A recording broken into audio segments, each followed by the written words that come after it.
Hello student, स्वागत आपका। मैं देश दीपक सिंह। आज हम लोग चर्चा करेंगे द्विघात समीकरण, जो कि अध्याय 4 के रूप में क्लास 10th के लिए दिया गया है। इस क्वाड्रेटिक इक्वेशन के संबंध में यहाँ पर चर्चा करेंगे। अब एक बात आपको याद होगी कि जब हम लोग चैप्टर 2 पढ़ रहे थे, तो इस चैप्टर 2 में हम लोगों ने क्या देखा था। यहाँ पर सबसे पहले हम लोगों ने चैप्टर 2 में बहुपद के बारे में पढ़ा था।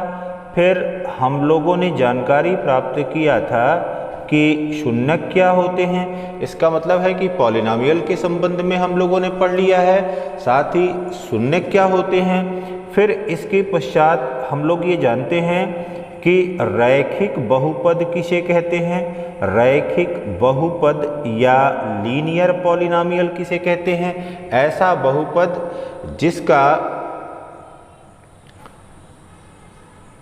घात 1 होता है, ऐसे बहुपद को हम रैखिक बहुपद के रूप में या लीनियर पॉलिनॉमियल के रूप में जानते हैं। इसी प्रकार से तो अब यहाँ पर देखिए, इसकी घात क्या हो गई, इसकी घात 1 के बराबर हो गई। तो यदि घात 1 के बराबर है तो उसे हम रैखिक बहुपद कहते हैं। इसी प्रकार से हम लोगों ने द्विघाती बहुपद के संबंध में, द्विघाती बहुपद किसे कहते हैं या क्वाड्रेटिक पॉलिनॉमियल किसे कहते हैं, यहाँ पर आपको बताया था कि यहाँ पर घात कितनी होती है, यहाँ पर घात 2 या यहाँ पर पावर 2 होता है। फिर साथ ही साथ हम लोगों ने इसी अध्याय में देखा था कि रैखिक बहुपद, साथ ही साथ द्विघाती बहुपद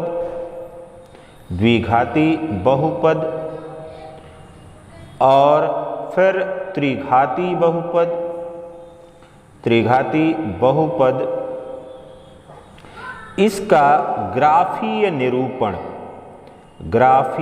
निरूपण किस प्रकार से होता है, इसका ग्राफिकल रिप्रेजेंटेशन क्या होता है और उस ग्राफिकल रिप्रेजेंटेशन की क्या मीनिंग होती है, उसके संबंध में चर्चा लेसन 2 में किया हुआ था। अब यहाँ पर देखिए, यदि कोई बहुपद हम px लें, यदि कोई बहुपद यह px लें और px को 0 के बराबर लिख दें, तो इसे हम क्या कहेंगे, px यह एक पॉलिनॉमियल है और इसे 0 के बराबर लिख दिया जाए, तब यह बहुपद समीकरण कहलाता है। तब यह बहुपद समीकरण कहलाता है या यह पॉलिनॉमियल इक्वेशन कहलाता है। तो बहुपद समीकरण होने के लिए क्या आवश्यक है, बहुपद समीकरण होने के लिए यह आवश्यक है कि px = क्या हो जाए, 0 हो जाए।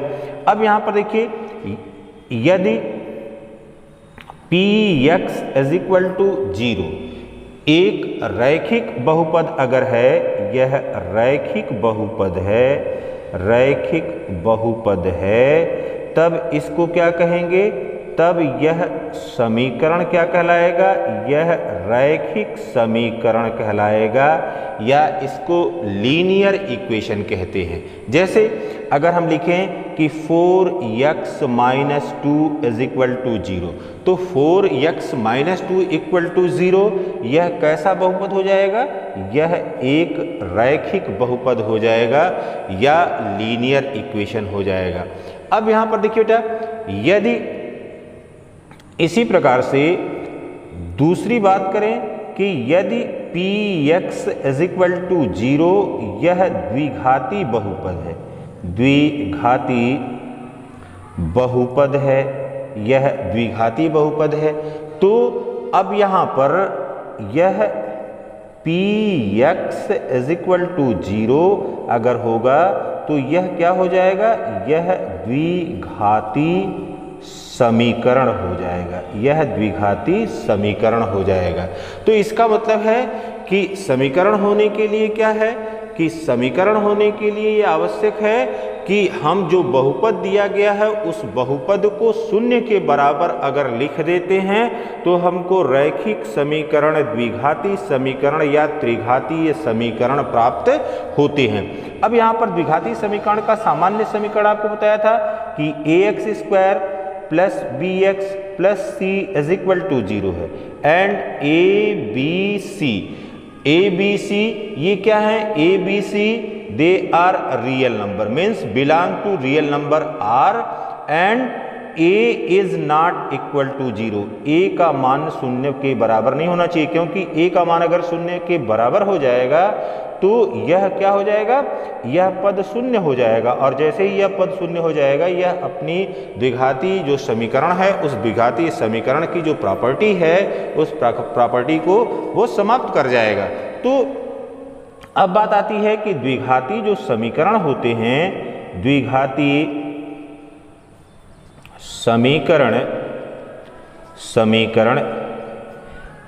के मूल किसे कहते हैं, ठीक। तो मूल का मतलब हुआ रूट्स।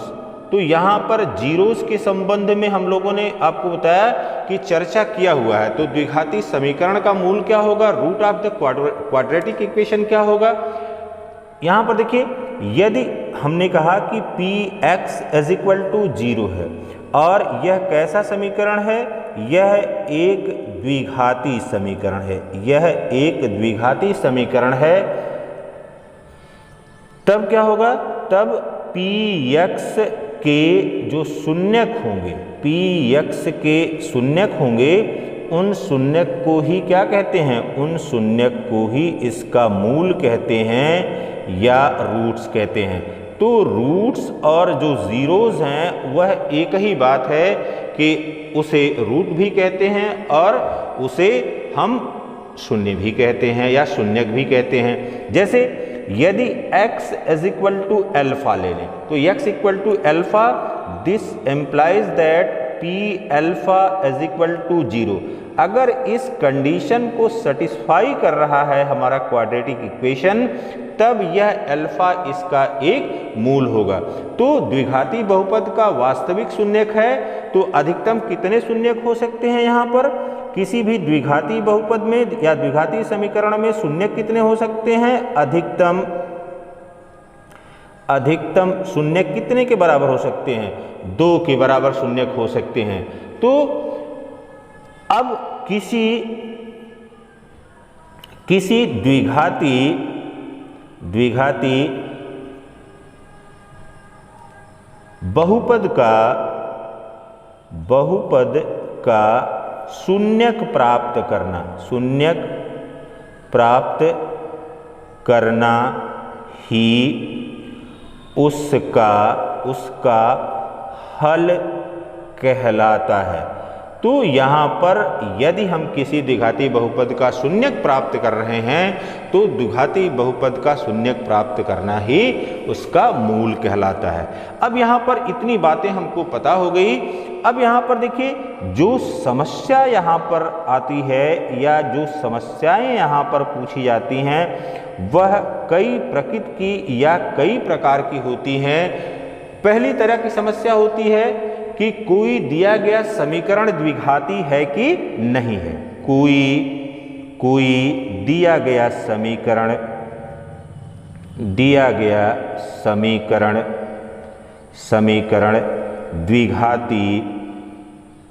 द्विघाती है अथवा नहीं है, इस तरह की समस्या हमारे सामने आती है।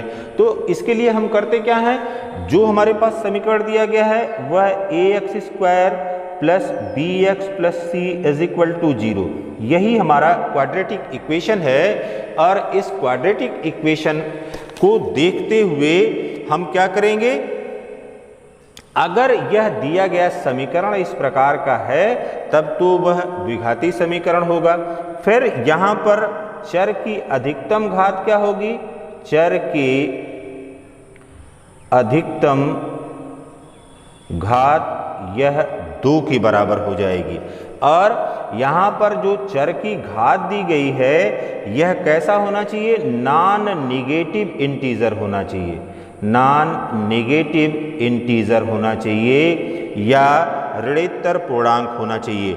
तो यदि कोई समीकरण किसी अन्य रूप में दिया गया होगा तो उसे हम क्या करेंगे, समीकरण अगर अन्य रूप में दिया है, अन्य रूप में दिया गया है तो पहले इस रूप में परिवर्तित करेंगे, इस रूप में परिवर्तित आप करेंगे। यदि इस रूप में परिवर्तित हो पा रहा है तब तो वह द्विघाती समीकरण है, अन्यथा वह द्विघाती समीकरण नहीं है। ठीक, अब फिर देखिए दूसरी समस्या यहां पर क्या आती है, दूसरी तरह की समस्या आती है यहां पर, या सेकंड टाइप की जो समस्या या प्रॉब्लम आती है कि कोई दिया गया चर, कोई दिया गया चर का मान समीकरण का हल है अथवा नहीं, समीकरण का हल है अथवा नहीं है। तो ये दूसरी प्रकार की समस्या यहां पर आती है कि कोई दिया गया जो चर का मान है वह चर का मान समीकरण का हल है कि नहीं है। तो इसके लिए फिर वही कि हमने जो ax² plus bx plus c is equal to 0 यह हमारा द्विघाती समीकरण है, और x is equal to alpha यह चर का कोई मान है, और फिर क्या करेंगे, x is equal to alpha left hand side में रखेंगे। लेफ्ट हैंड साइड में रखने पर यदि left hand side is equal to यह राइट हैंड साइड के बराबर आ जाता है तब तो यह दिया गया चर का मान समीकरण का हल होता है अथवा समीकरण का हल नहीं होता है। तो यह दो तरह की समस्याएं हो गई। फिर देखिए अगली तीसरी प्रकार की समस्या यहां पर क्या आ सकती है, तीसरी प्रकार की समस्या यहां पर आ सकती है, समस्या तीसरे रूप में यहां पर आ सकती है कि अज्ञात मान को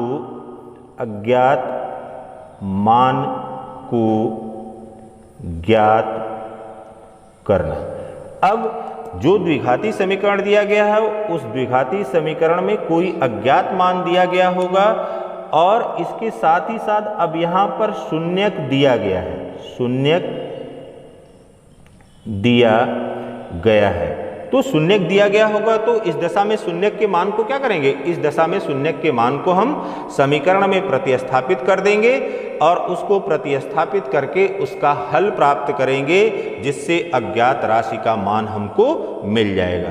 फिर देखिए चौथी प्रकार की समस्या यहां पर क्या आती है, समस्या 4। अब यहां पर क्या है, हमारे आसपास की या परिवेश की समस्याएं, परिवेश की समस्याओं को